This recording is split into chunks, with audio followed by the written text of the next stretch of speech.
Hello, everybody. Welcome back to English Champion. It's been a while since I've done one of these episodes, but we're going to look again at another teaching analysis.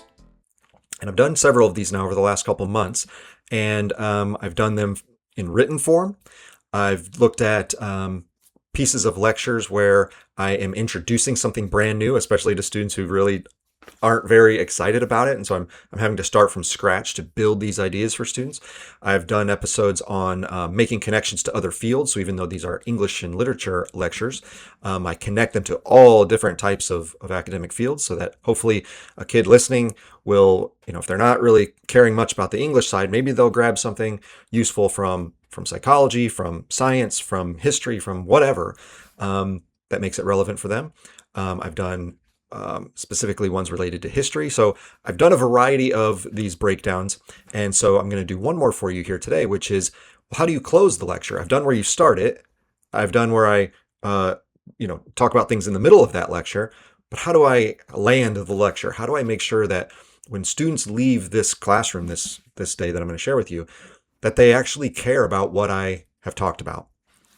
I'm going to say something here that is going to be maybe controversial, or many, especially high school teachers and middle school teachers, probably won't agree with.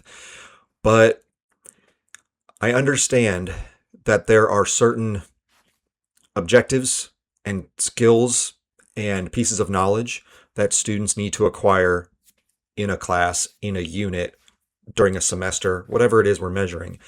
I understand that. We have to give them assessments. We have to track things. I get it. But I'll be really honest with you. I really don't care much about those. I care, as an English teacher, that students walk away from a lesson or a unit or a semester, however long they have with me, and they go, wow, I never thought of that before. And it maybe wasn't the most fun thing. Maybe it's not something I normally would care about, but I understand why that was relevant. And I actually think that could be useful going forward. I'm going to remember that because there was something valuable in it. And yeah, do I want them to remember my little side lesson on figurative language? Sure. Do I want them to remember my connection to the historical time frame that this was written in? Yeah. Do I want them to remember some of the biography of the author that I shared throughout this lecture? Yeah, that would all be great. And those are things that, we did test them on or have them write about whenever I gave this. But really, at the end of all of it, what I care about is that when it's over, they go, wow, that was actually important. If they found it enjoyable, like it was a pleasure to listen to, great. But even if it wasn't pleasurable, well, it's not super entertaining, it's just me up there talking, I want them to go, that I can take some value from that. That's going to be useful for me, or at least I think it might be. And that's what I want. I want people to think of literature as something that gives them an option for life that they can genuinely think about and go, I wonder if I could do that. Here was this heroic thing someone did. I wonder if could I act like that in my own life? Or on the flip side, here was this terrible thing that guy did. I need to make sure I don't do that. So I'm going to remember that little lesson so that I can apply that to my life and not get into trouble like that character did. Either way, that's what I want. Yes, I want you to remember the Englishy stuff. Yeah, I understand there's the technical and thematic and linguistic elements of literature that, yes, are important to know to a certain degree. But the thing that's way more valuable to know from a story or any piece of literature is, that this is representative of human nature. These are people who are making decisions and living lives in this story. And is there something into it that can relate to my life story? And if so, then it's my job to bring that to students. My job is to serve the students, and I'm going to bring them something that's valuable. It's like my students are my customers at a restaurant, and I'm the one serving them. Well, I'm not going to bring them things I don't think they're going to like. I'm going to bring them things that I think they'll enjoy. Even if at first they might be squeamish about it, it's my job to go, no, trust me. This is going to be amazing. You should taste this. This is going to be one of the best meals you've ever had. I'm the expert. I know about this stuff, and I know you too. You're going to like this, I promise. Well, that's what I try to do. I try to feed them, nourish them with these amazing ideas, these amazing stories, these amazing authors from history. And that's what I want them taking away from it. Because you know what? That's what they're going to remember in the long term. Yeah, in the short term, they might remember, oh yeah, Dr. Spivey talked about the use of figurative language in this story, or he talked about here's part of Dickens' biography. Yeah, I remember that for the quiz. In the long run, are they going to remember that stuff? Probably not. So what should I be focusing on? Well, I want to focus on, why does this matter? And so that last question is key. And this is what I teach all the time. I apply it myself generally when I write essays here on Substack, when I make videos, when I teach students how to write and how to make presentations. It's very basic. I ask them to follow 3 little steps. All right. And so that's kind of what I do in this lecture that I'm going to share with you for the last 10 minutes of that class period. It's the third component, because it's the ending of the lecture, that I've purposely put in place. And so when I teach my students essay writing, I do the same thing. I teach them that your audience is expecting you to present to them answers to 3 questions. That's why they're sitting down and reading your essay. That's why students are sitting there listening to my lecture. Why they're watching a video. They want 3 things accomplished. They're asking, what are you trying to tell me? So they're asking a what question. What is this about? What's your main idea here? All right? Because if I don't know that, none of the rest of this that I'm about to watch or none of the rest of the essay even matters. So what is this about? Secondly, how do you know all this stuff? Like, where are you getting this information?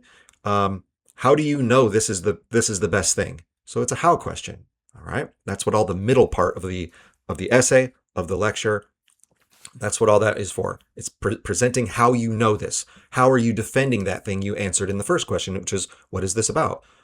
Okay, you've told me what it's about. Now, how are you defending that? How are you going to prove that this is accurate and this is right and this is what you should be telling me about? Well, that's the second question. So it's what, it's how, and lastly, of course, it's why. I always end things, again, an essay, a video, whatever it is, explaining, hey, here's why this matters. Because your audience is sitting there going, yeah, why should I care about this? Why should I sit here for an hour and 10 minutes and listen to your lecture? Why should I take time to read your 5-page essay? Like, what's in this for me? Why should I care? Why does this matter for my life? Yeah, you might think it's interesting because you're a teacher. Okay, but why should I care? I'm just a student. Why does this matter for me? That's what I'm trying to answer for them. So throughout anything I present, and this is how I taught students to present, and I have all this broken down in my writing formula stuff, so you can go look at it. You can go look at it there.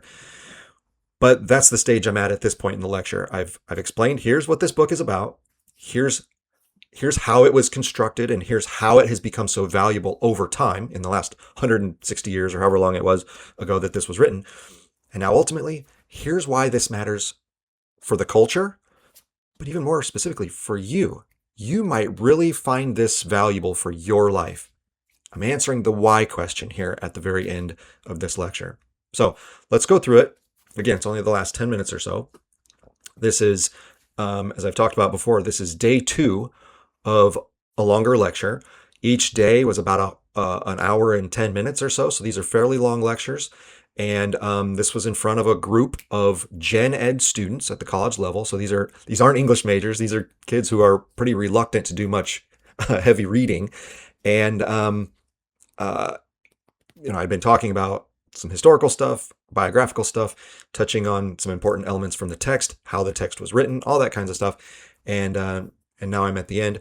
And again, I want to make this very valuable for students in these closing minutes before, I might not have a chance to talk to them again. So I want them to remember this. So let's dive in. I'm going to start here, moving toward the conclusion of this lecture by getting to, well, what's the truth of all this? Because that's what makes art last, is there has to be something truthful that spans time and space, that's relevant now, but also was relevant hundreds of years ago. The truth is what survives. And so that's how I start moving towards the conclusion of this lecture. And I'll interject as we go. Ultimately, what all good literature should do is figure out what is true here. What's the truth? Because the truth is what lasts for millennia. That's the Greek stories last, Shakespeare lasts, we have these novels from the 19th century, they last, but they wouldn't last if they weren't in some way true. So we got to figure out what's the truth. just really quickly there, I mentioned the Greek stories in Shakespeare because I knew that they had been studying a few of the Greek stories as well as Shakespeare, because I taught one of the Shakespeare units.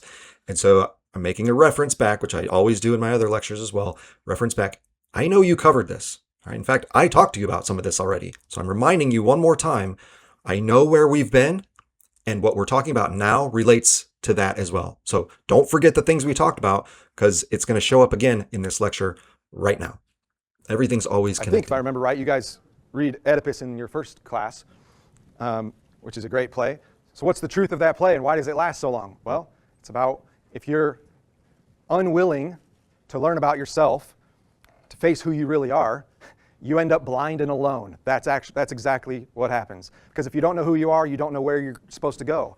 And if you don't know where you're going, you end up alone and blind and lost. That's how that play ends. That's true. That's why it's still around today. We read Hamlet last semester, and we hopefully remember what is true about that book. It's when you face suffering, like Hamlet's father dying and the kingdom is all in disarray. When you're unsure of what to do, if you resort to nihilism and meaninglessness, what happens? Everyone dies. That's what happens. That's exactly true. Because if you can't find meaning in anything, then you view your actions as meaningless.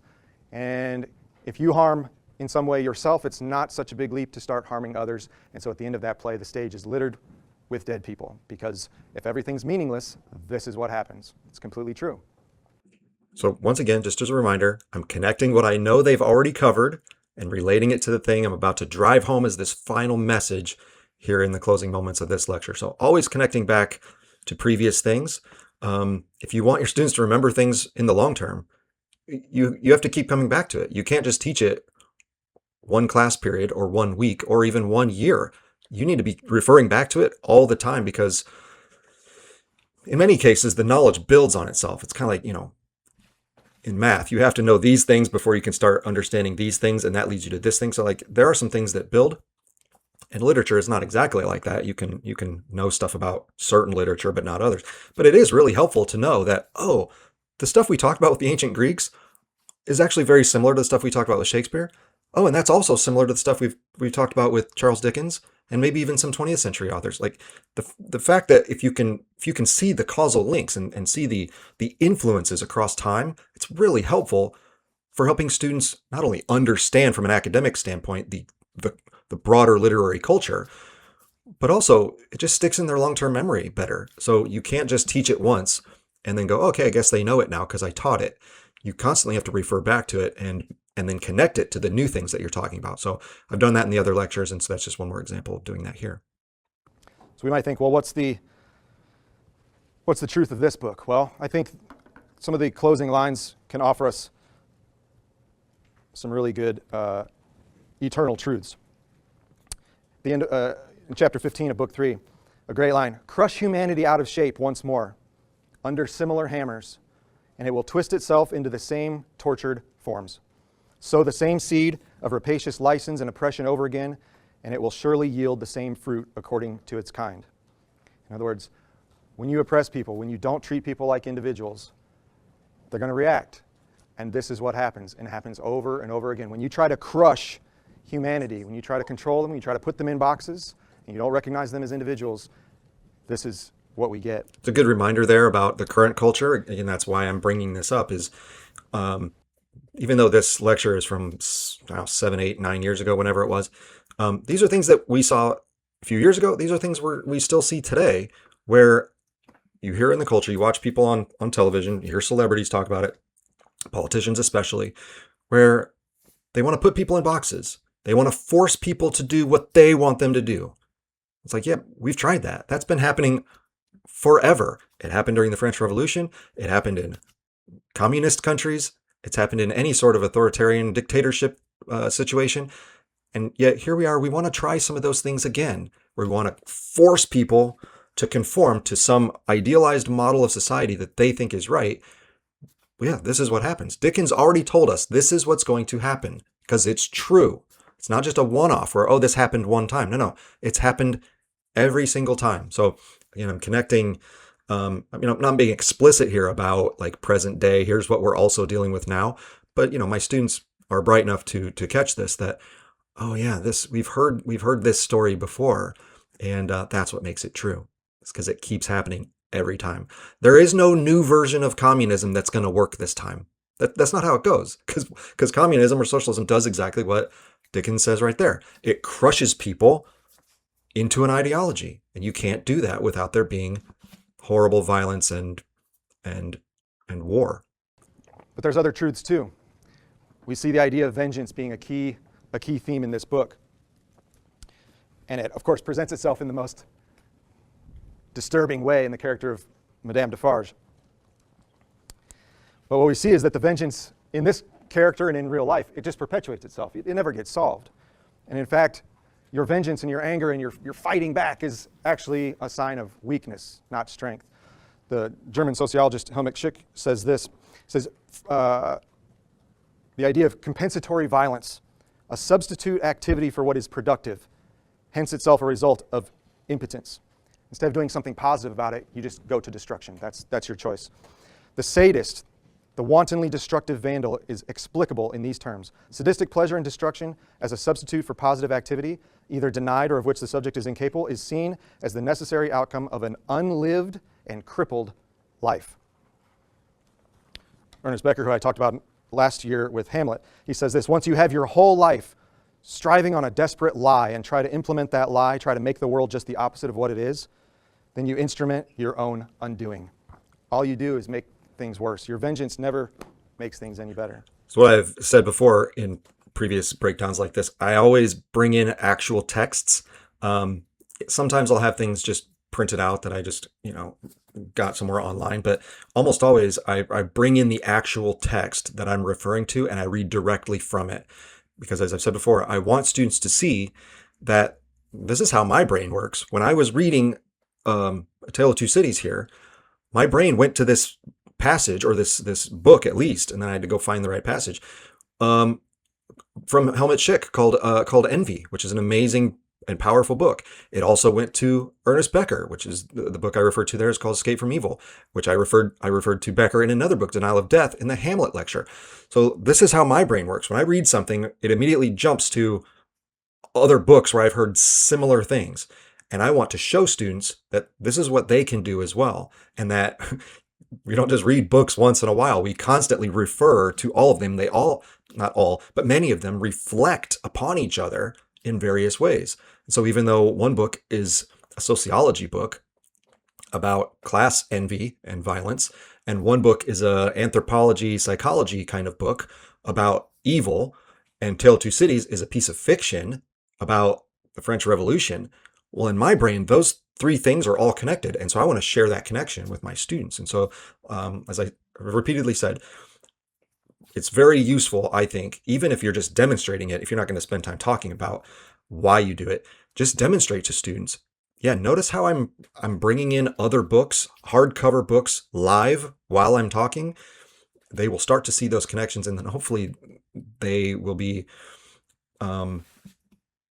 they will get acclimated to doing that themselves. They will see that, oh, this is what people do. This is what scholars do. Scholars, when they don't just read one thing, when they're reading that, they were also thinking about 5 other books. Oh, okay, that's what you got to do if you want to be good at this stuff. If I want to be a good student, that's really what my brain needs to start doing.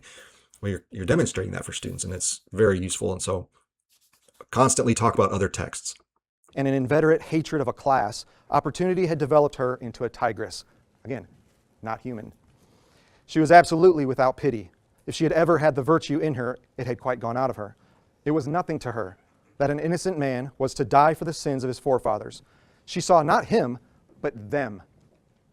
It was nothing to her that his wife was to be made a widow and his daughter an orphan.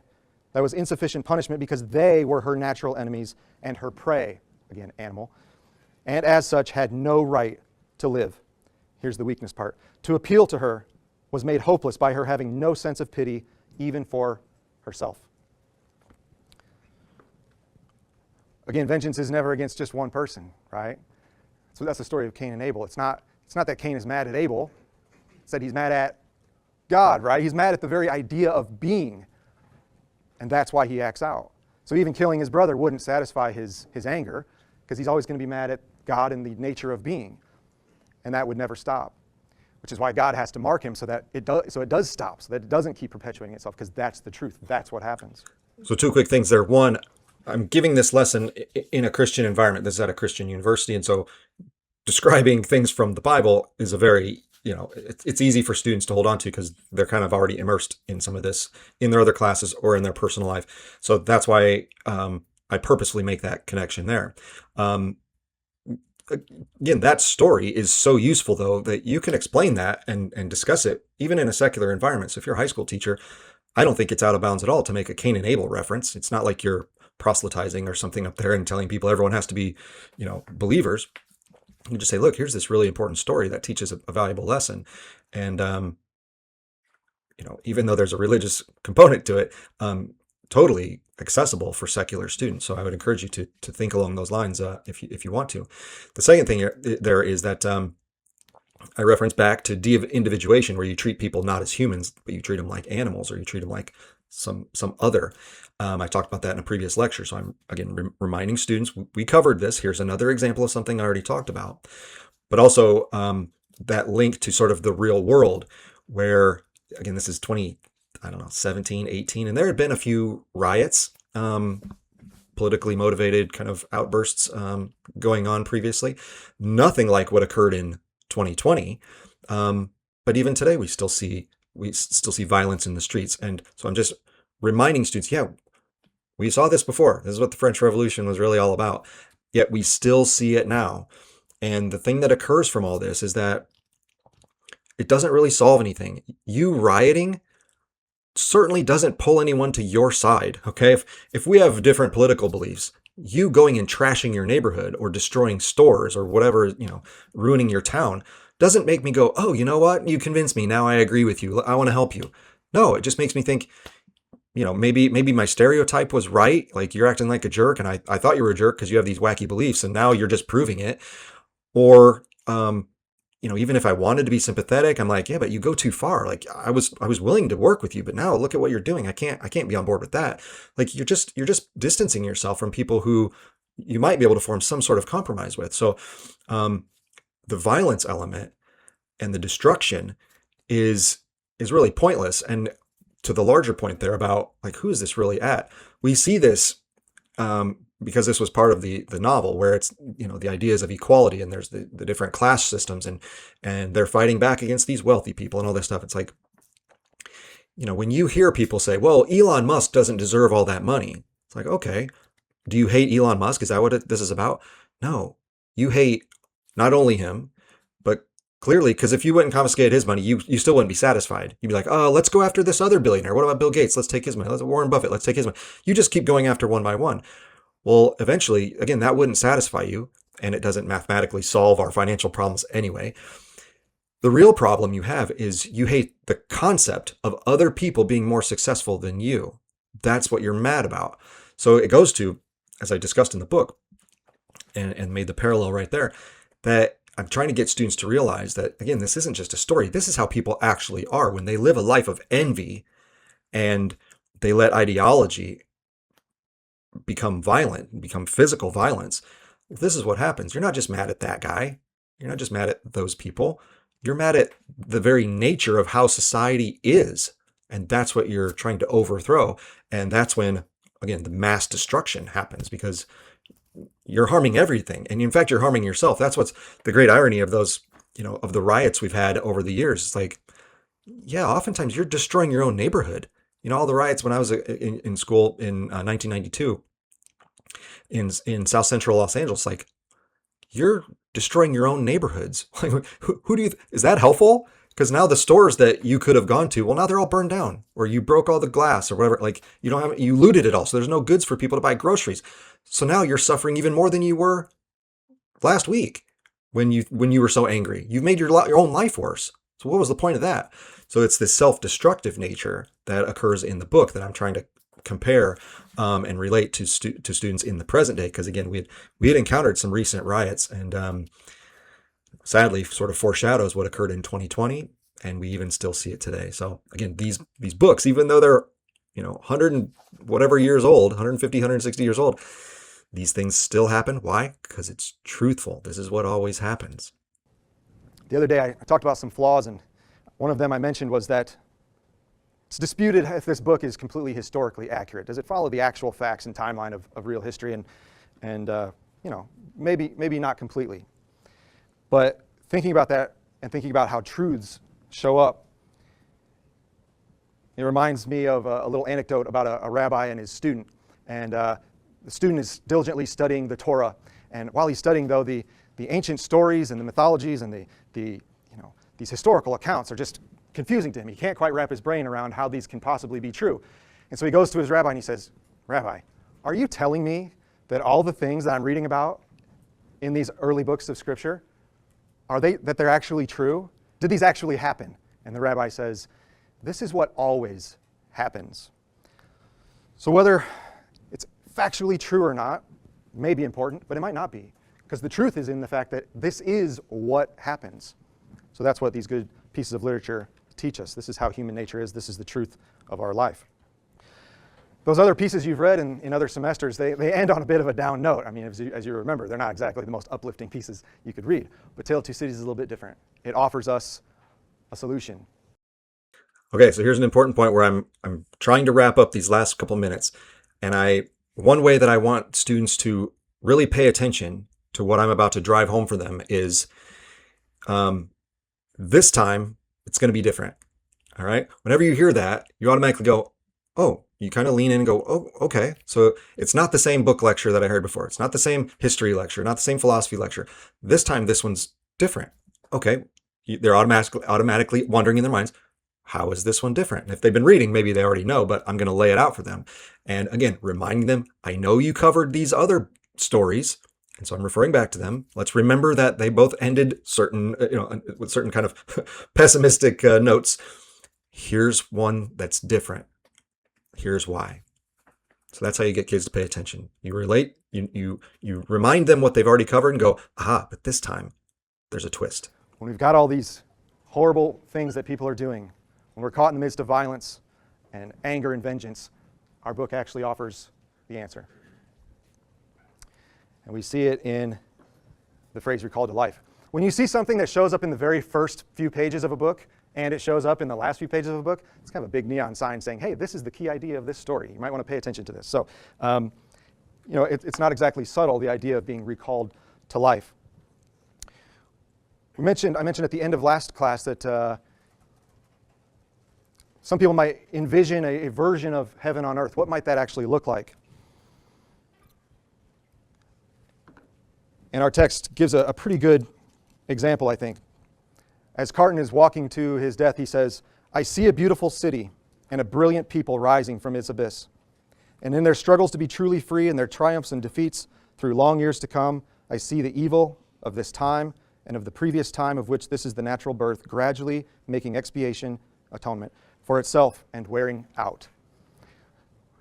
The goal is to see these sins that people commit start to diminish. And people change for the better and not keep repeating the same mistakes of history. So how do we attain this beautiful city? Well, the answer is in the last few lines of the book. When Carton says, it's a far, far better thing that I do that I have ever done, it's a far, far better thing, or rest that I go to than I've ever known, we can hear the echoes of Paul. The solution that's offered at the end of our book is sacrifice. It's choosing to take on the suffering of other people. That's what Carton does at the end. And that's what much of our scripture is based on. So if you look at passages from Philippians, the famous one where, as always, Christ will be exalted in my body, whether by life or by death. For me, to live is Christ and to die is gain. Or in Galatians, Paul repeats, I've been crucified with Christ, and I no longer live, but Christ lives in me. The life I live in the body, I live by faith in the Son of God, who loved me and gave himself up for me. So again, I'm at a Christian school, and so I'm using the ethos of that environment. If you're in a classical type of situation that's secular but still traditional, you could make a different parallel if you want. Again, I don't think this is inappropriate to describe because these ideas have been around since the days of when Scripture was written. So you can present this in a historical context. If you're in a secular environment, it doesn't have to be like, oh, everyone needs to be a Christian now.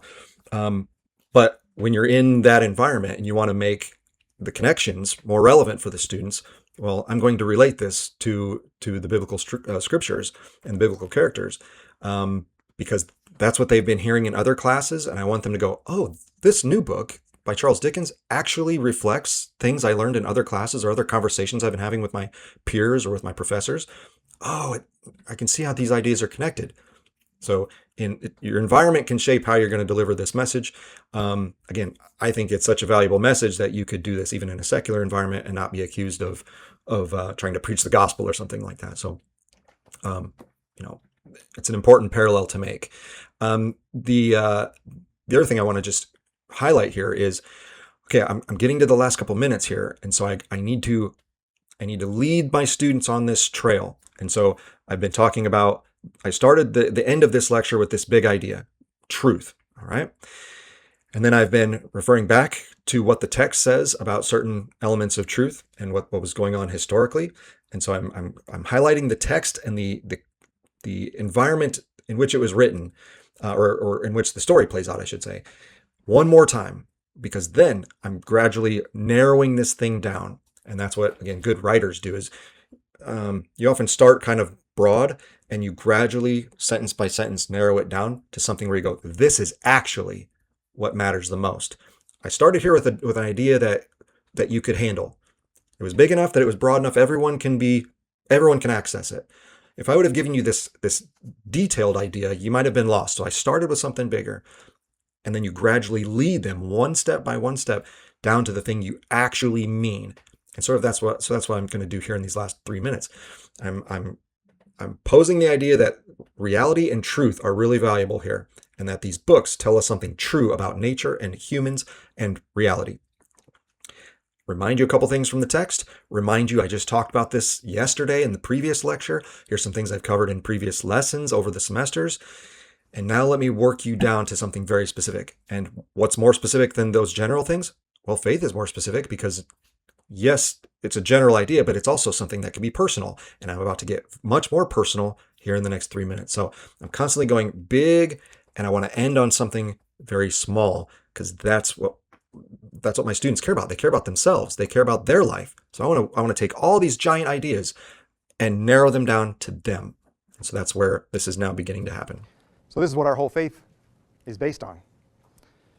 It's what friendship is based on. It's giving yourself to another person. It's being able someday to call up a friend you had long ago, and even though you haven't talked to that person in 10 years, you call them up and say, hey, I'm struggling. I have a problem I can't quite figure out. What do you think? And without missing a beat, that person says, yeah, I'll help you. I'll do whatever you want. That's what offering yourself means. That had actually happened to me recently. I don't know, a year or two prior, where I had some difficult questions, and I was reaching out to people, and thankfully I have very good friends who are willing to talk me through some of those things. And so you can, bring in some personal examples. I don't need to get into all the details of my own life about it, but you can just hint towards it and let the students fill in the gap where they can go, oh yeah, you know what?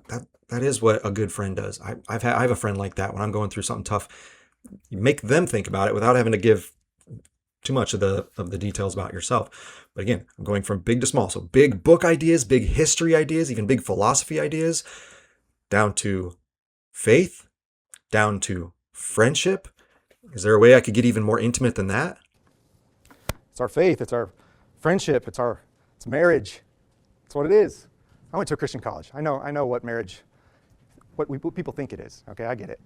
It's the romance, and it's a fairy tale, and it's posting pictures on Instagram. It's none of that stuff. It's none of it.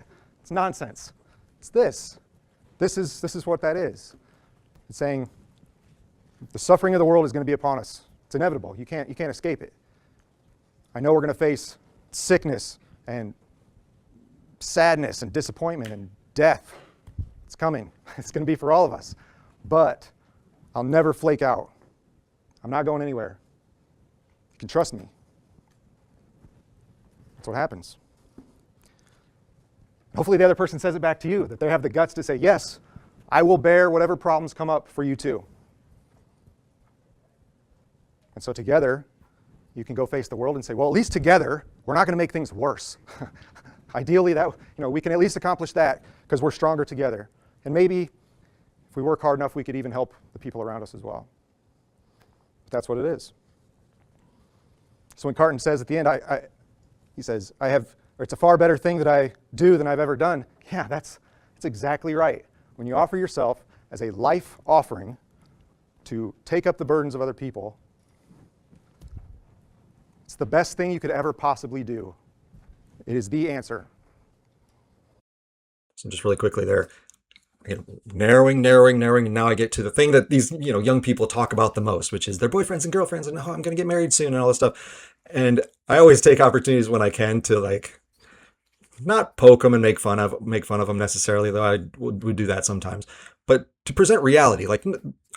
Here's how this actually goes. Trust me, as someone who's been married a very long time, who's my family members all have long marriages. Let me tell you what marriage is really about, because the world, entertainment, online, even the church often gets it wrong. And so let me just clarify this for you.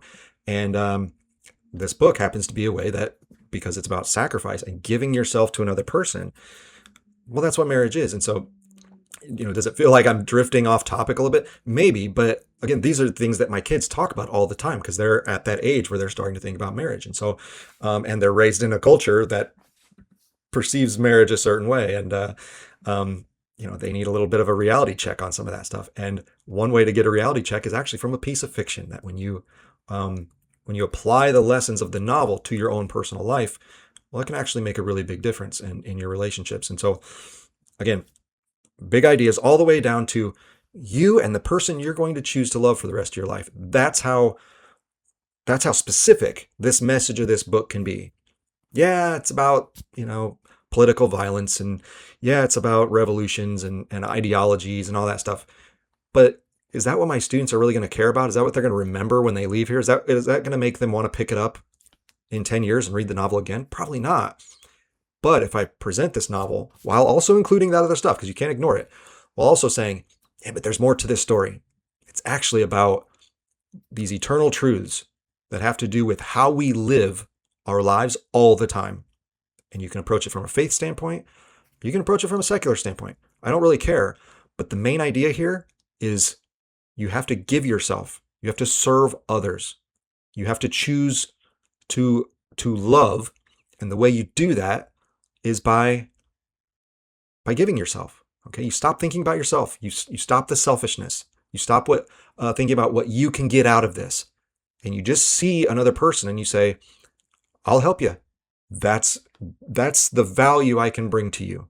And I don't want anything in return. I'm doing it just out of respect and love because you're a fellow human being. Well, that's a way more valuable lesson for a 20-year-old kid to take with him into the world than, oh, what was that name of that one piece of figurative language that was on that quiz that one day? Or what was that thing about Dickens' personal life when he did, again, not that those things don't matter, but this is what matters. Here's something you can actually live by. And that's pretty, I'm not going to say it's rare, but it can be hard to find sometimes because there's so many stories that are warning signs, which are equally valuable. But here's one that's an actual role model story where this gives you a life lesson you can actually live out.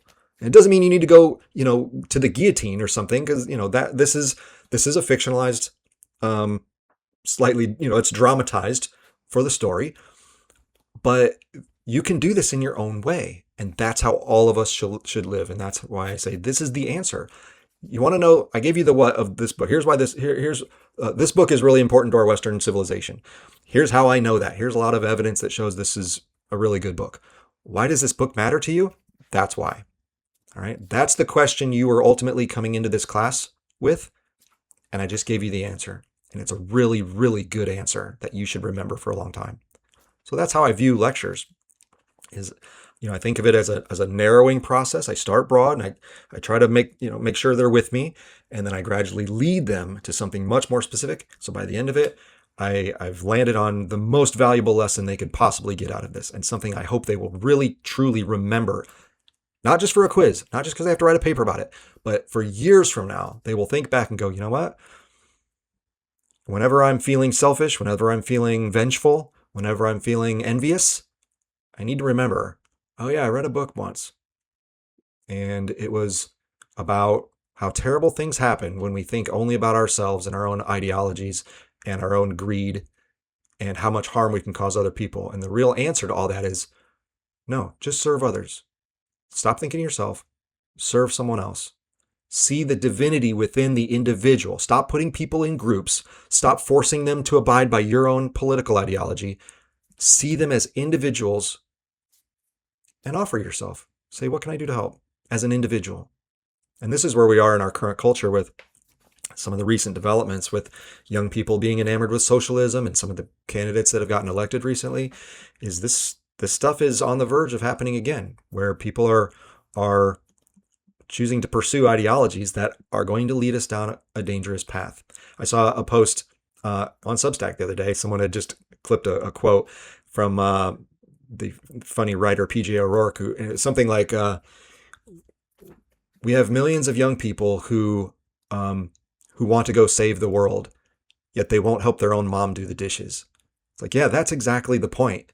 Okay, when you follow political ideologies, when you follow these mass movements where you put people in categories, you stop going, hey, you know what? My mom, who's right next to me, she actually needs a hand today, so I'm going to help her out. No, I gotta go save the world. I gotta do these big things. It's like, no, how about help the person right next to you? How about help your neighbor? How about help your friend when they're struggling? How about be there for your spouse when they're wrestling with something tough? Be there for the person who's right next to you. And in Tale of Two Cities, in Sidney Carton's life, the person who is right next to him is Lucy and her family. And so that's who he chooses to serve. And he does it in a very dramatic, heroic way, which again, we don't have to, we aren't necessarily going to be put in those situations very often, but it's the small things. Do something for the person next to you. Well, that's something everyone can do. And it's not political. It's not ideological. It doesn't start a revolution. But you can help people. And they will actually, be thankful for it because they're an individual and you're an individual. And you can come together as individuals living a loving life. So that's a pretty good lesson. So here's the last minute of the lecture. Even though Carton, throughout most of the book, doesn't think his life has a lot of value, he's kind of the brooding, dark, anti-hero almost throughout much of the book. But he finally comes around. And by the end, he's realized what his purpose is to sacrifice himself for the good of other people. Dickens has another line in one of his other stories where he says, "No one is useless in this world who lightens the burden of it to anyone else." So we see some of these themes come back around about heroism and offering yourself in several of Dickens' books. Just one quick thing there. One reason I really love that line, but one reason I mention that is because I want students to remember, this isn't just one book. This isn't just a one-off where we happen to read about this hero who does something interesting. Great authors talk about this in a variety of places. So don't just stop at Tale of Two Cities. Go read other books too. You'll find these great moral lessons if you actually go look for them. So I always try to remind students, here's other places to go read good stuff. So I started the other day with a sign that hangs on my door in my office about being brave and true. And throughout the book, we see several examples of these characters being recalled to life, particularly Manette and Darnay, right? That someone else is going to pull them from the grips of impending death, right? They're saving their lives. The slang term that we see in the text, along with the idea of being recalled to life, was, if you remember, it's resurrection man, right? That's the sort of, it's a slang term for these people that are going out to rescue people in some way or another. But hopefully it's obvious. Dickens isn't exactly subtle in showing us that, we've all been rescued too. I hope we can see that we've been saved from death. And if you don't know that, I'm very glad you're at this school. I'm glad you're in this class today. But we all need to recognize that someone offered himself so that we could be resurrected. And so perhaps that should be our goal too, to become resurrection men and women for other people. It's a pretty good lesson for a book, and I don't think anything could be more brave and true than that. So that's A Tale of Two Cities. So at the end there, I wanted to kind of bookend the lecture because as I said, I started by using this quote on the first day. And I want to remind students, again, never let them forget what we already covered. Remind them, remember where we started this lecture? 2.5 hours ago and 2 days ago. Now we're here and we're back to reminding you that this was what it was all about. I actually gave you a hint as to what this lecture was going to be about and the main points of this book. And now I'm reminding you, yeah, I knew where this was going all along. I planned all this out and I wanted to share this with you. And hopefully it all makes sense, because the thing I told you about at the beginning came to fulfillment in the end. And so that's how I build a lecture. I want it to have a bit of a journey, but it ends on that why question of here's why this matters for you personally. Yes, it's one of the most famous books of all time. It matters for the culture broadly, and I want you to understand that. And hopefully through the explanation of this novel, I've demonstrated how it has sustained all these years.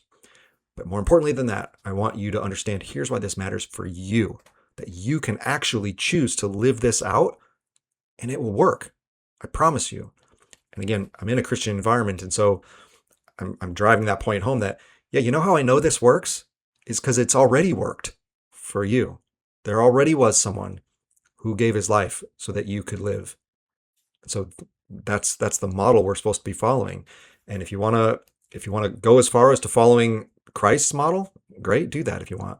Or at the minimum, follow Sidney Carton's model. Be brave and heroic for other people and see what good could possibly come from it.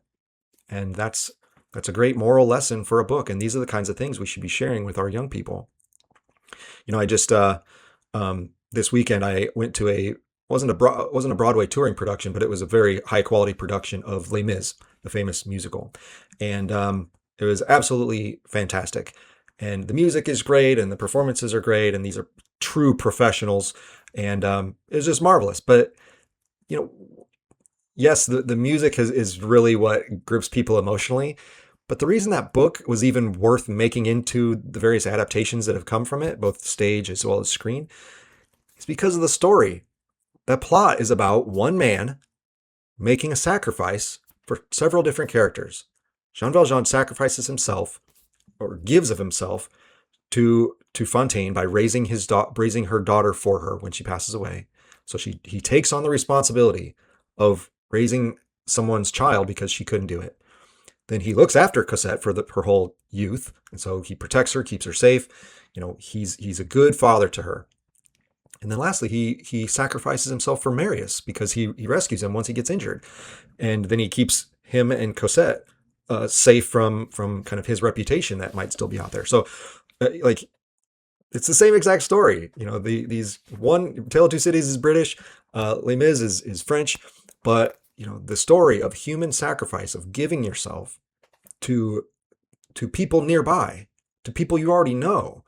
These stories aren't about, I'm gonna go save the world. And in Les Mis, that's what the young men kind of get caught up in. We're gonna start a revolution. We're gonna save the country. It's like, okay, well, it doesn't really go that well, does it? You know what goes really well? Go save one person. Change one person's life. Rescue that person. Serve that person. And then see what happens. Maybe then go serve another person, but do it individually. Don't put people into categories. Don't break people apart into demographics. Just find individuals to serve. Offer yourself as a sacrifice. So these books, these stories, these musicals, these movies, whatever it is, that's why they resonate. And these are the stories that we should be sharing with young people. And I understand we need to cover the literary elements, the technical stuff, but I just can't imagine teaching Tale of Two Cities or Les Mis and going, let's talk about the feminist angle here. Let's look at this through a post-colonial lens or something. Like, who cares? Why in the world would you spend your time talking about stuff that truly doesn't matter? You know what matters? There's a story about bravery and sacrifice and love. Kind of more important than your literary theory lens. And this is coming from someone with a PhD in literary theory, okay? I studied this for years. And you know what? It doesn't matter compared to the real moral lessons we can offer students in these great works of art.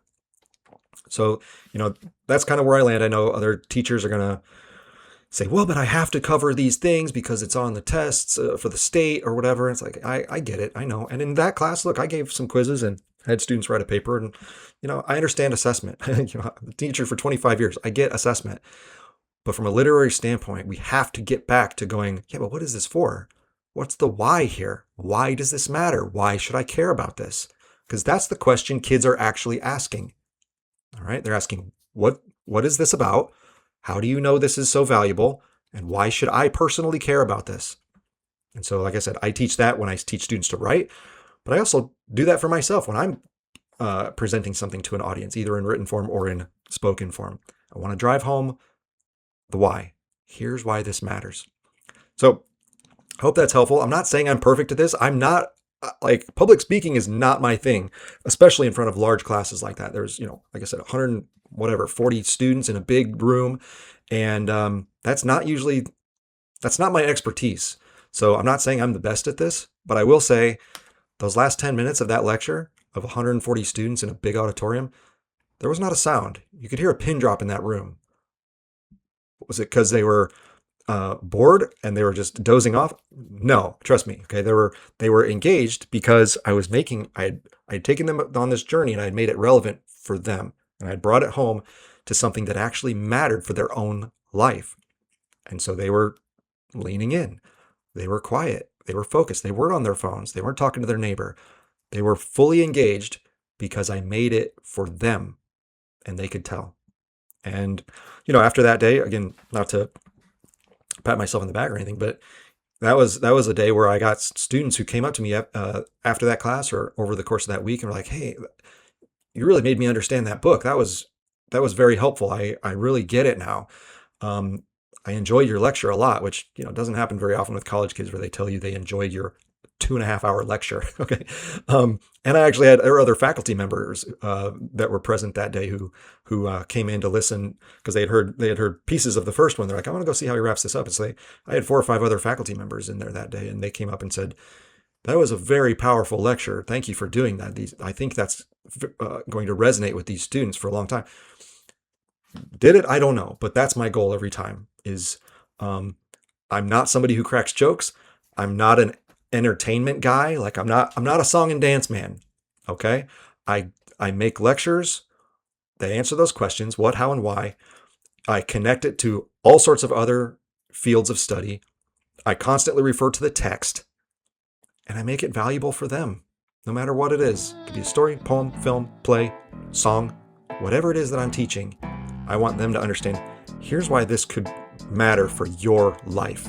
And that's how I land a lecture. Hope that was helpful. Thanks for watching.